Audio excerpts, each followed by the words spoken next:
आर्या श्रीमती दुलारी Singh college के YouTube channel पर आप सबका स्वागत है। मैं आपको डीएलएड बीटीसी सेकेंड सेमेस्टर में विज्ञान विषय में जीव विज्ञान पढ़ाऊंगा। पिछले वीडियो में हम आपको दांत के बारे में बताए थे। आज हम पाठ 8 पढ़ेंगे। पाठ का शीर्षक है भोजन, स्वास्थ्य एवं रोग। आप सभी को इस लेक्चर में पढ़ाए गए पाठ का नोट्स तैयार करना है। तो चलिए शुरू करते हैं। आज का पहला टॉपिक है भोजन। तो पाठ 8, पाठ का शीर्षक भोजन, स्वास्थ्य एवं रोग। तो इसमें हम जो है पहला टॉपिक है भोजन यानी फूड। फूड है क्या? तो आप सभी को पता है कि भोजन जो होते हैं से हमें ऊर्जा मिलती है और शरीर की वृद्धि एवं विकास होती है। तो अब यहाँ पर भोजन की परिभाषा आप समझिए कि वे पदार्थ जिनसे शरीर में ऊर्जा की प्राप्ति होती है। तो जिनसे शरीर में जब ऊर्जा की जो भी प्राप्त होती है, यानी भोजन से हमें ऊर्जा की प्राप्ति होती है, तभी तो हम जो है विभिन्न कार्य को करते हैं। यानी शरीर के कार्य को सुचारू रूप से संचालित करने के लिए ऊर्जा की आवश्यकता होती है। तो ऊर्जा हमें किससे प्राप्त होती है? भोजन से प्राप्त होती है। इसके अतिरिक्त शरीर की वृद्धि एवं शरीर में टूट फूट की मरम्मत, यानी शरीर की वृद्धि भी होती है भोजन से। शरीर में जो टूट फूट होती है, यानी कहीं कहीं पर क्या होते हैं, मान लीजिए कि अंग की जो ऊतक या कोशिकाएं क्षतिग्रस्त होती हैं, तो उनकी मरम्मत भी किसके द्वारा होती है? यही भोजन की जो पोषक तत्व होते हैं उन्हीं के द्वारा होती है। तथा शरीर की रोगों से रक्षा होती है, क्योंकि भोजन क्या होते हैं? पोषक पदार्थ होते हैं। तो पोषक पदार्थ में जैसे विटामिन है, खनिज लवण है, यह सब क्या करते हैं? रोगों की सुरक्षा करते हैं। तो इन्हीं को क्या कहते हैं? भोजन कहते हैं। यानी क्लियर है कि वे पदार्थ जिनसे शरीर में ऊर्जा की प्राप्ति होती है।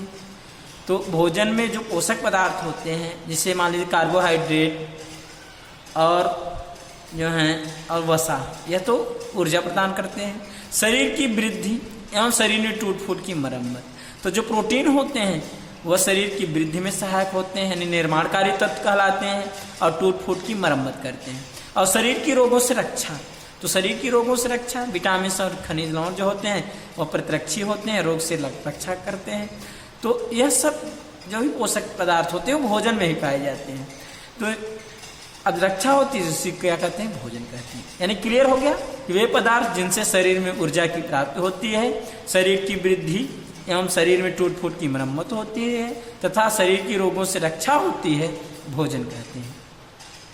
अब भोजन के प्रमुख पोषक तत्व या प्रमुख घटक, यानी भोजन के प्रमुख पोषक तत्व कौन कौन से हैं या प्रमुख घटक कौन कौन से होते हैं? यानी मेन न्यूट्रिएंट्स ऑफ फूड।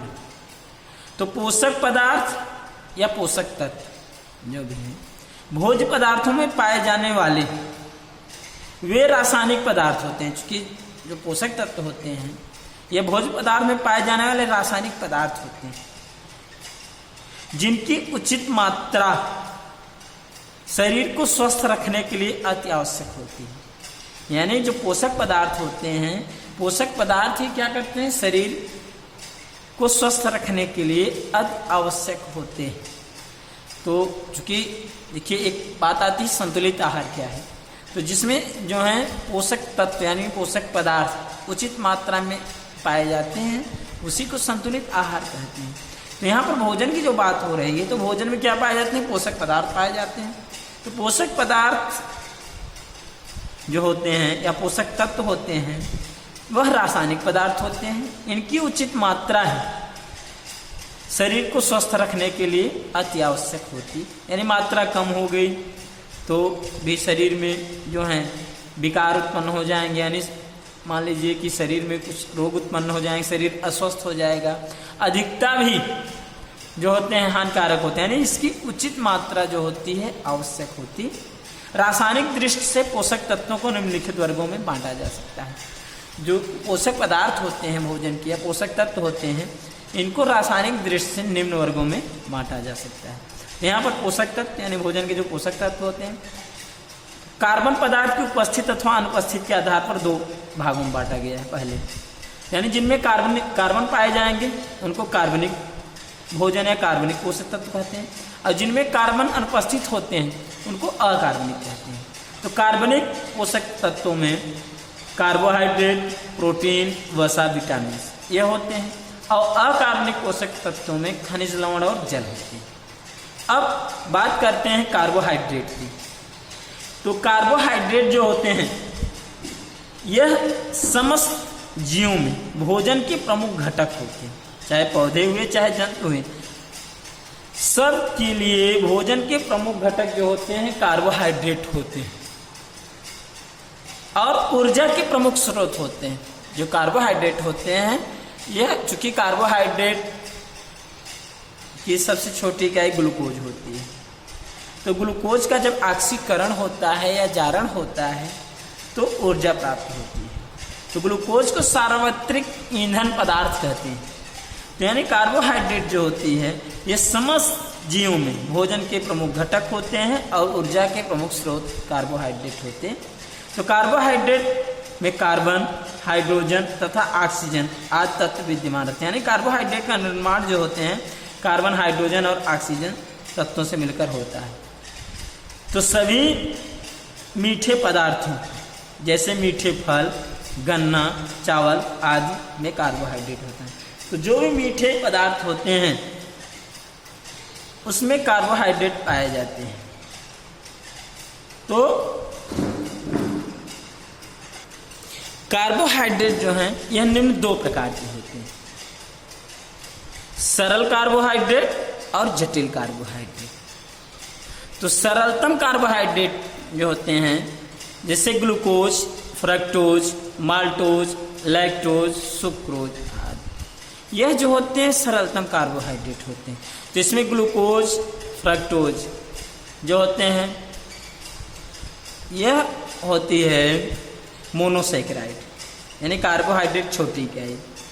और माल्टोज, लैक्टोज, सुक्रोज, तो यह जो माल्टोज है, लैक्टोज और सुक्रोज जो होती है, माल्टोज जो होते हैं अनाज की शर्करा, लैक्टोज दुग्ध की शर्करा, सुक्रोज जो होती है गन्ना की शर्करा जिसको हम लोग खाते हैं, यह जो है यह डाइसैकेराइड होती है। यानी कहने में इसमें दो से जो होते हैं लगभग 10 अणु मिल करके, तो यह ओलिगोसैकेराइड के अंतर्गत आती है। ओलिगोसैकेराइड की डाइसैकेराइड होती है।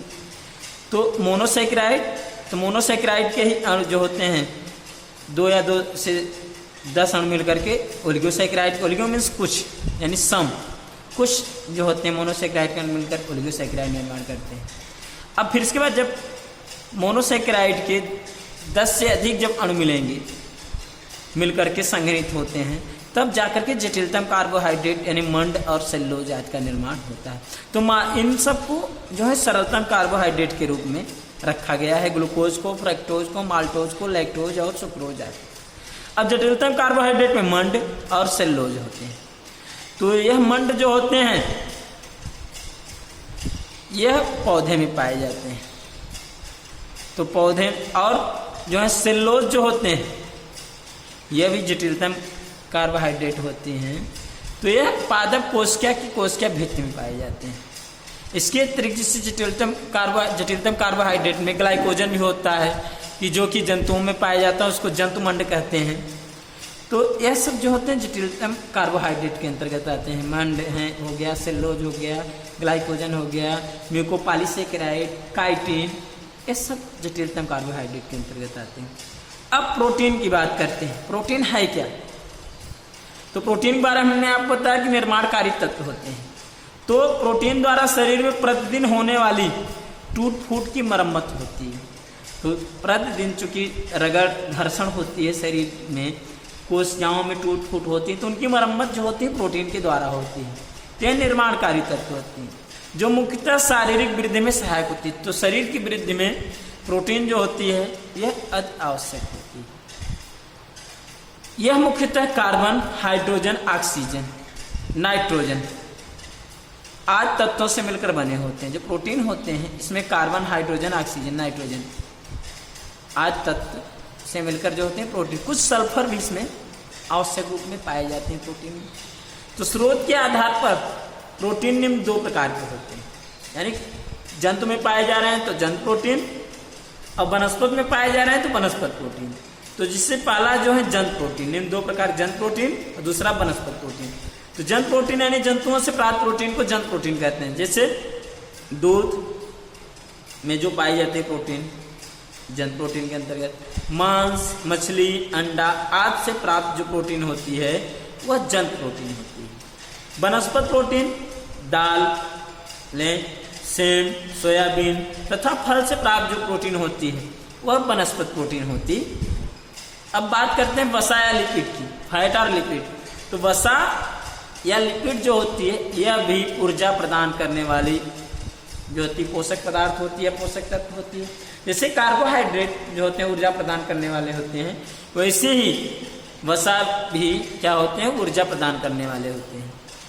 तो लेकिन इसमें होता क्या है कि जिससे कार्बोहाइड्रेट का निर्माण कार्बन, हाइड्रोजन और ऑक्सीजन तत्वों से मिलकर होता है, ऐसे ही यह कार्बोहाइड्रेट के समान कार्बन, हाइड्रोजन तथा ऑक्सीजन तत्वों से मिलकर बने होते हैं, परंतु इसमें ऑक्सीजन की मात्रा कम होती है। तो वसा कार्बोहाइड्रेट की अपेक्षा लगभग दुगनी ऊर्जा उत्पन्न करती है। जैसे अगर कार्बोहाइड्रेट के यानी का ऑक्सीकरण या जारण हुआ तो जितनी ऊर्जा मिलेगी उससे डबल ऊर्जा जो होती है वसा के ऑक्सीकरण से मिलती है। जब वसा का ऑक्सीकरण होता है यानी कहने मीन्स वसा के ऑक्सीकरण में ऑक्सीजन की अत्यधिक जरूरत पड़ती है, तो ऑक्सीकरण से इसमें कार्बोहाइड्रेट की तुलना में दुगनी ऊर्जा उत्पन्न होती है। तो वसा मनुष्य के अलावा अनेक ठंडे स्थानों पर रहने वाले जंतुओं की त्वचा के नीचे चर्बी के रूप में संचित होती है। क्योंकि यह क्या होती है, मनुष्य में तो ये होती ही है त्वचा के नीचे चर्बी के रूप में। इसके अतिरिक्त जो ठंडे स्थान पर पाए जाने वाले जंतु होते हैं उनमें भी त्वचा के नीचे जो होती हैं यह चर्बी के रूप में संचित होती है। यह संचित वसा ऊर्जा बैंक की तरह शरीर के लिए कार्य करती है।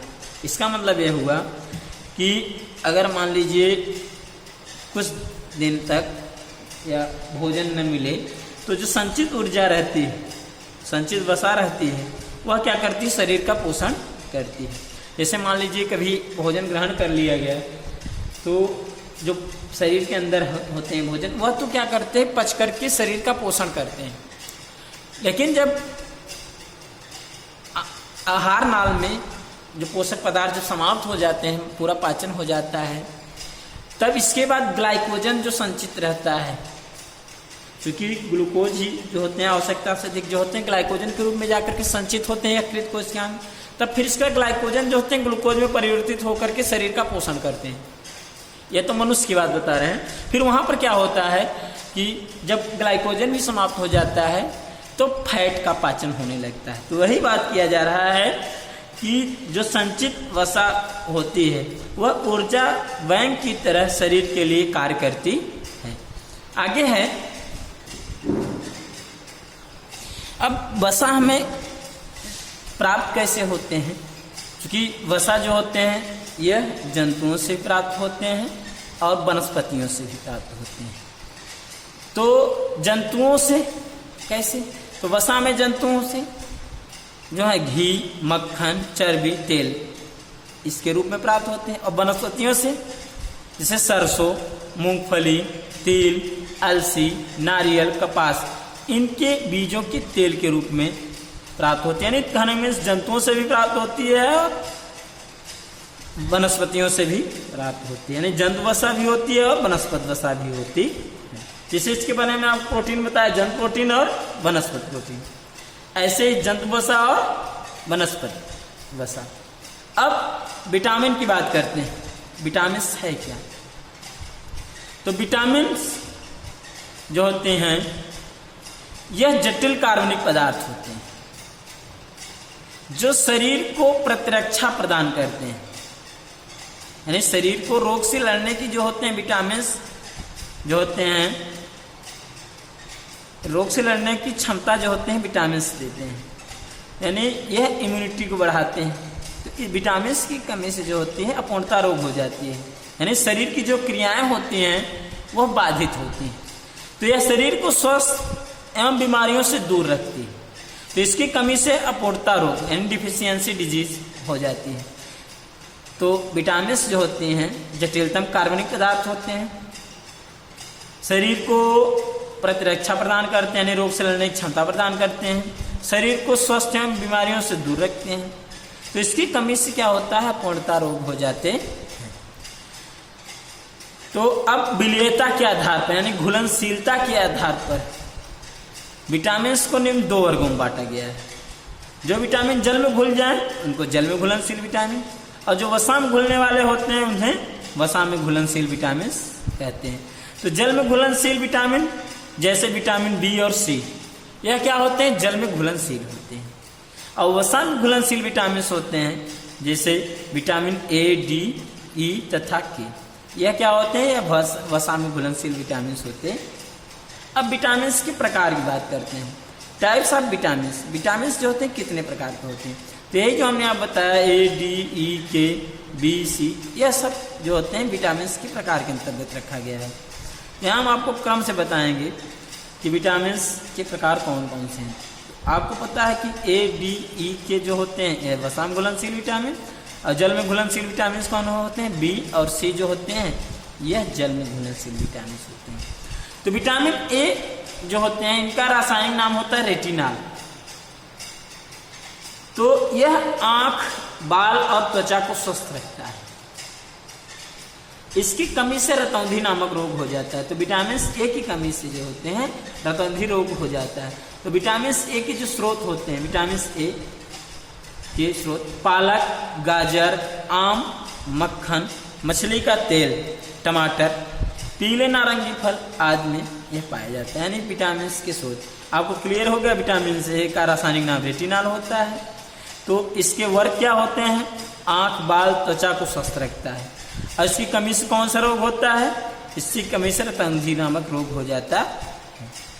और इसके स्रोत कौन से हैं, पालक, यानी कहाँ से प्राप्त होता है, पालक, गाजर, आम, मक्खन, मछली का तेल, टमाटर, पीले नारंगी फल आदि में पाए जाते हैं, यानी इसके स्रोत होते हैं। अब विटामिन बी की बात करते हैं।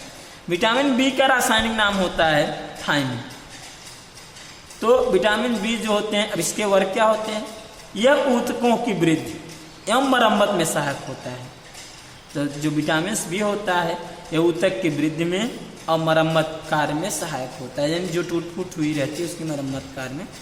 इसकी कमी से बेरी नामक रोग, बेरी नामक रोग में क्या होता है, भूख का कम लगना होता है और वृद्धि में मंदता हो जाती है, यानी शरीर की वृद्धि जो होती है कमजोर हो जाती है, यह रोग हो जाते हैं। अब ये तो कमी से रोग हो गया। अब इसकी स्रोत है क्या है, यानी कहाँ से विटामिन बी की प्राप्ति होती है। तो विटामिन बी जो होते हैं साबुत अनाज, जो साबुत अनाज जो पूरा खड़ा अनाज होता है उससे, अंकुरित गेहूं से, खमीर, फली यानी जो सेम की जो फली होती है उससे, काष्ठ फल में बादाम से, मछली से, सूखी मिर्च एवं बिना पालिश वाली दाल में विटामिन बी होता है। अब आगे विटामिन बी में कई विटामिन सम्मिलित हैं, यानी कहने में विटामिन बी कई प्रकार के हैं। B1, B2, B3, B5, B6, B7, B9, B12। तो जिससे B1 का रासायनिक नाम थायमिन, वही बी को थायमिन कहें, विटामिन बी को B1 भी कहते हैं जिसका रासायनिक नाम थायमिन। B2 को राइबोफ्लेविन, B3 को नियासिन, इनका रासायनिक नाम। B5 का पैंटोथेनिक अम्ल, B6 पायरिडॉक्सिन, B7 का रासायनिक नाम बायोटिन और B9 का फालिक अम्ल और B12 का साइनोकोबालामिन। तो यह क्या होते हैं, यह सब विटामिन बी के अंतर्गत आते हैं। इनको अगर कहा जाए सम्मिलित रूप से बी कॉम्प्लेक्स कहेंगे। अब विटामिन सी की बात करते हैं। विटामिन सी का जो रासायनिक नाम है एस्कॉर्बिक अम्ल है। अब इसके वर्ग क्या होते हैं, तो यह दांतों एवं हड्डियों को कैल्शियम प्राप्त में सहायक होता है और संक्रमण से बचाव करता है। जो दांत और हड्डी होती हैं उनको कैल्शियम की पूर्ति कराने में सहायक होता है विटामिन सी। और इसके अतिरिक्त संक्रमण यानी रोगों का जो संक्रमण होता है तो उस रोग के संक्रमण से विटामिन सी जो होते हैं बचाव करते हैं, जिससे शरीर में रोग न होने पाए। रक्त शोधन का भी कार्य करता है। तो विटामिन यानी रक्त को शुद्ध करने में भी जो है विटामिन सी का काम होता है। अब विटामिन सी की कमी से स्कर्वी नामक रोग हो जाता है। तो अब स्कर्वी रोग में क्या होता है, मसूड़ों से रुधिर स्राव होते हैं। यह विटामिन, अब इसके जो रोग यानी कमी से कौन सा रोग हुआ, स्कर्वी नामक रोग यानी मसूड़ों से रुधिर स्राव होना।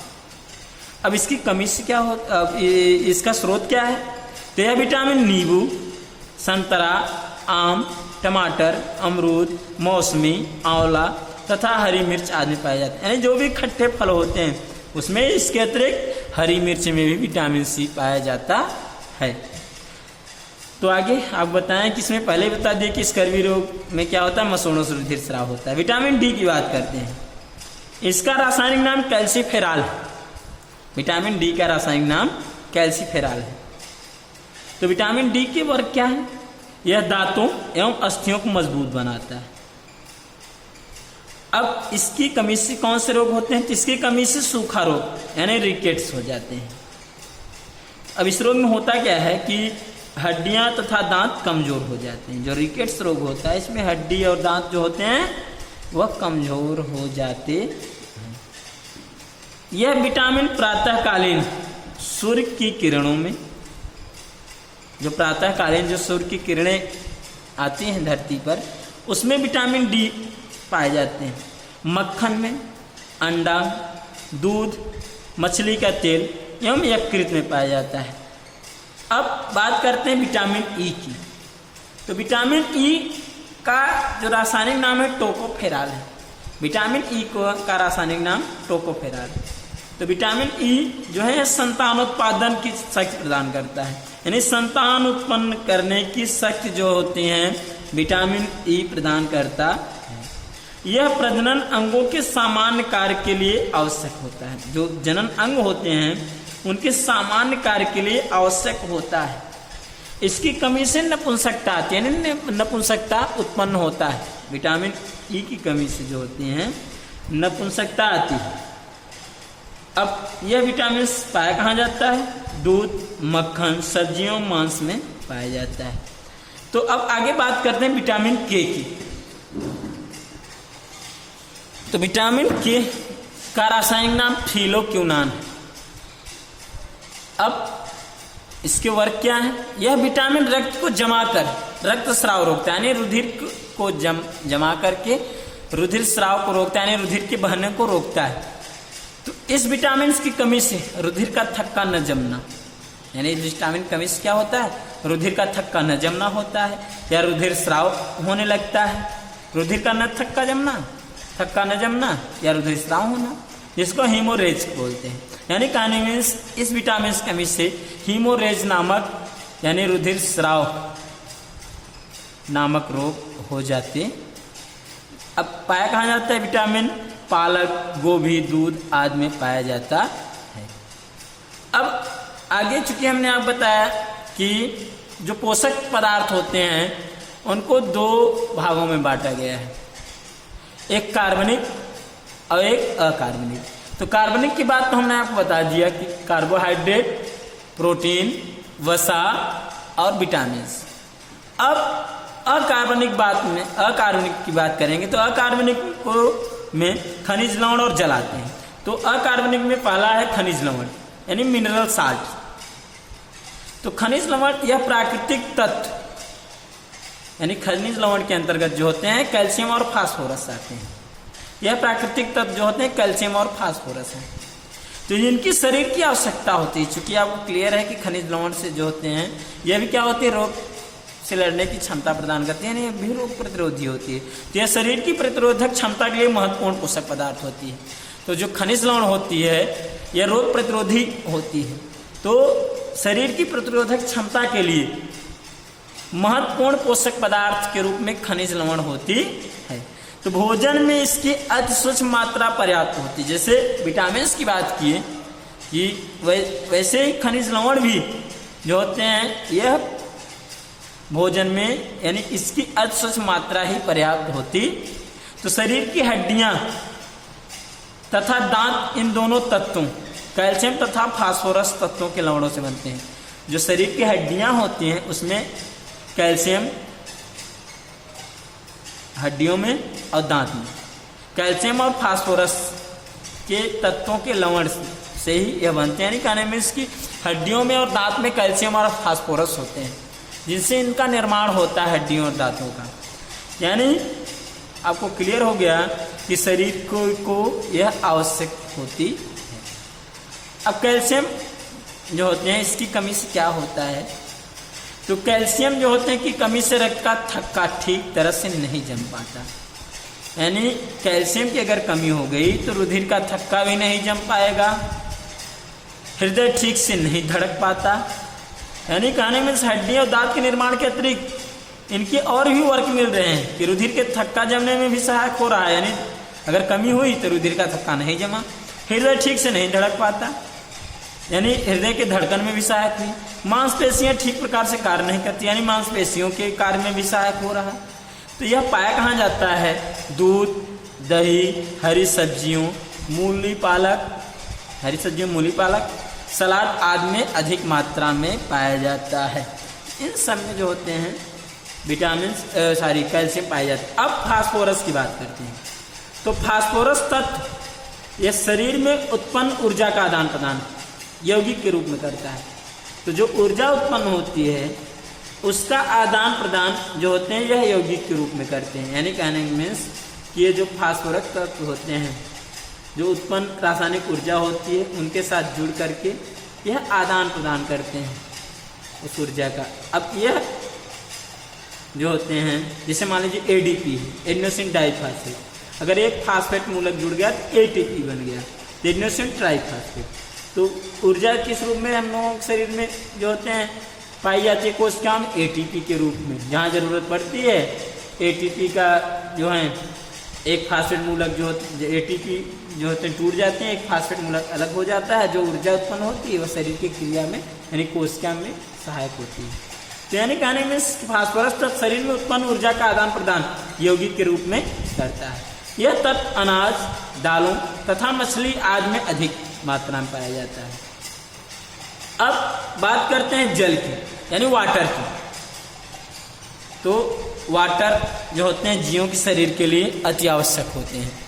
तो यह मानव शरीर का लगभग 60 से 70% भाग बनाता है। जो जल होता है और मानव के शरीर के निर्माण में 60 से 70% भाग लेता है, यानी निर्माण में भाग लेता है। तो जल भोजन के बड़े अणुओं को छोटे अणुओं में तोड़ देता है। यानी जो जल होता है भोजन के बड़े अणु जो होते हैं उनके छोटे अणुओं में तोड़ने में सहायक होता है। यह शरीर में होने वाली समस्त जैविक या रासायनिक क्रियाओं के लिए माध्यम प्रदान करता है। यानी जल की उपस्थिति में भी एंजाइम सक्रिय होते हैं। तो माध्यम अच्छा, इसके अतिरिक्त जो भी कोशिका के अंदर जीवद्रव्य पाए जाते हैं उसमें भी तो जल अधिकांश मात्रा में होती है। तो शरीर में जो भी होने वाली क्रियाएं होती हैं जैविक या रासायनिक क्रिया, उसके लिए माध्यम कौन प्रदान करता है, यही जल ही माध्यम प्रदान करता। खाद्य पदार्थों के संवहन में सहायक होता है, क्योंकि जो रुधिर होते हैं रुधिर में भी जल 90% से अब होता है। तो जो पोषक पदार्थ का संवहन होता है शरीर की कोशिकाओं में रुधिर के माध्यम से होता है, तो जल भी सहायक हो रहा है। और शरीर के ताप नियंत्रण में भी सहायक होता है। तो जल जो होते हैं शरीर के टेम्परेचर को भी बनाने में सहायक होते। तो जल की कमी से निर्जलीकरण हो जाता है, डिहाइड्रेशन की समस्या उत्पन्न हो जाती, तो जिसमें आंखें वगैरह धंस जाती हैं, शरीर जो होते हैं कमजोर हो जाते हैं, मूर्छा आने लगती है, ये सब बातें होती हैं। तो यानी जल जो होते हैं वह भी क्या होते हैं, मानव शरीर के लिए अति आवश्यक होते हैं। तो इस प्रकार से हम आपको कार्बनिक और अकार्बनिक पोषक पदार्थ के बारे में बताएं। अब रफेज के बारे में बता दें कि रफेज है क्या। तो यह भी जो होते हैं हम लोगों पोषक पदार्थ के रूप में होते हैं। तो कुछ भोज्य पदार्थ जैसे छिलके वाले अनाज, फल, गाजर, मूली, पालक, भिंडी, सेम, बंद गोभी आदि में सेल्यूलोज नामक रेशेदार पदार्थ पाया जाता है। इसमें क्या होता है कि सेल्यूलोज, चूंकि हमने आप बताया कोशिका भित्ति में सेल्यूलोज होती है, पौधे कोशिका भित्ति में वह सेल्यूलोज जो होते हैं रेशेदार होते हैं, जिसे रफेज कहते हैं। तो रफेज भोज्य पदार्थ की भोजन नली में आगे खिसकाने में सहायता करता है। तो रफेज क्या करता है, जो भोज्य पदार्थ यानी जो भोजन की नली होती है, भोजन नली में आगे खिसकाने में सहायता करता है, यानी भोज्य पदार्थ को भोजन की नली में यानी आहार नाल में आगे खिसकाने में जो होते हैं रफेज जो होते हैं मदद करते हैं। इसके कारण भोजन आंतों में नहीं चिपकता। तो रफेज कारण जो होते हैं भोजन जो होते हैं आंत में नहीं चिपक नहीं पाता। इन रेशों की उपस्थिति से अपचा भोजन, जो अपाचित भोजन होता है, वह अवशिष्ट यानी खराब पदार्थ के रूप में आसानी से शरीर के बाहर निष्कासित होता है। तो रफेज क्या होता है, आहार नाल की सफाई में भी सहायक हो रहा है। इसके अतिरिक्त जो अपाचित भोजन होते हैं, जो कि अपशिष्ट पदार्थ रूप में होते हैं यानी खराब पदार्थ रूप में होते हैं, उनको भी शरीर से बाहर निकालने में रफेज जो होते हैं सहायक होता है। तो यह कब्ज को दूर करता है तथा पाचन के समय उत्पन्न विषैले पदार्थ एवं जल को अवशोषित कर देता है। तो कब्ज को दूर करने के अतिरिक्त जो होते हैं, जो भी विषैले पदार्थ पाचन क्रिया के समय उत्पन्न होते हैं उनको, और जो भी अतिरिक्त जल है उनको भी अवशोषित कर लेता है। तो इस प्रकार हमने आज की वीडियो में आपको भोजन के बारे में और भोजन के जो भी पोषक तत्व हैं उनके बारे में और रफेज के बारे में बताया। आशा करते हैं आज का वीडियो आपको अच्छे से समझ में आ गया होगा। अगले वीडियो में हम आपको संतुलित आहार के बारे में बताएंगे। तब तक के लिए धन्यवाद।